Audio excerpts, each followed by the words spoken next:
निवडणुकीचं फुटेज आता 45 दिवसांमध्ये नष्ट केलं जाणार आहे।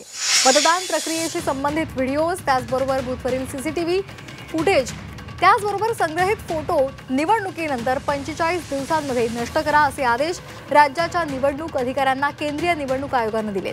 निवडणूक प्रक्रियेचे व्हिडिओ शूटिंग आणि छायाचित्रीकरणाचा गैरवापर करण्याच्या घटना या घडलेल्या आहेत आणि या सगळ्यामुळे हा निर्णय घेण्यात आल्याचं बोललं जात आहे। सोशल मीडियावर कोणताही संदर्भ न देता चुकीच्या पद्धतीने हे फुटेज प्रसारित करण्यात आल्याचं समोर आलं आणि त्यामुळे निवडणूक आयोगाने हा निर्णय घेतलाय।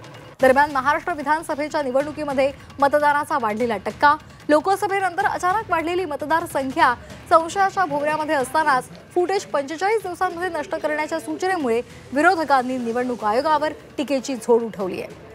आताची अतिशय महत्त्वाची बातमी आपण पाहतोय। केंद्रीय निवडणूक आयोगानं राज्याच्या निवडणूक आयोगांना सूचना दिलेल्या आहेत, तसे आदेश दिलेले आहेत की निवडणुकीचं फुटेज आता 45 दिवसांमध्ये नष्ट करा।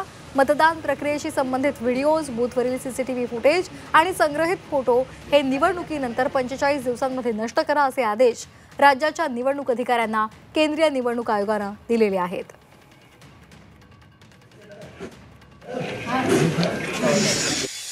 जेव्हा निवडणूक आयोगाकडे आम्ही जातोय तेव्हा निवडणूक आयोग या पद्धतीचा कुठला ना कुठला मार्ग काढतोय। का लपवताय माहिती, का देत नाही, का 45 दिवसात आता एखादा उमेदवाराला कोर्टात जायचं आहे, त्याला सगळी माहिती गोळागिळा करता करता 15-20 त्याच्यात 25 दिवस चालले जातात आणि त्यांनी सांगितलं की 45 दिवसात करा, तर ते डिस्ट्रॉय झालं तर कोर्ट काय करणार? त्याच्यात माहिती लपवण्याची कारणं काय?